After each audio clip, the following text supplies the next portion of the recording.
कुछ सर झुकाने और कुछ सर उठाकर जीने का इरादा करके आए हैं। आज कोई कामयाब होगा और कोई आज़ाद होगा। रहनुमा पीटीआई शाह महमूद कुरैशी का कौमी असम्बली में धुआंधार खिताब। वजारत उस्मा के इंतखाब के बायकॉट और तमाम पीटीआई अरकान के असम्बलियों से मुस्ताफी होने का ऐलान किया। कहा, बड़ा मंसूबा हम पर मुसल्लत किया जा रहा है। कौम को खुददारी और गुलामी में से एक रास्ता इख्तियार करना होगा। वफादारी तब्दील ना करने वाले साथियों और इत्तेहादियों का मशकूर। कमाल है कि आज कोई जीत के भी हारेगा और कोई हार के भी जीत गया।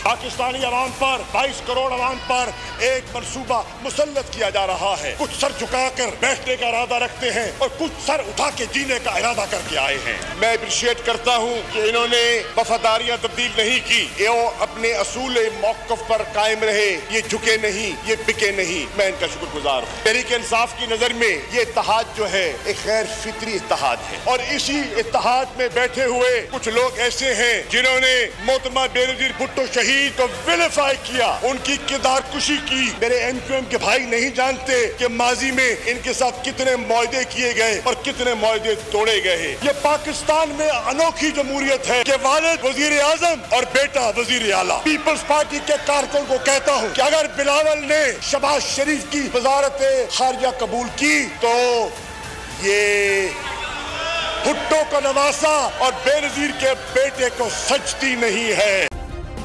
सब्सक्राइब करें और बेल दबाएं ताकि कोई खबर रह न जाए।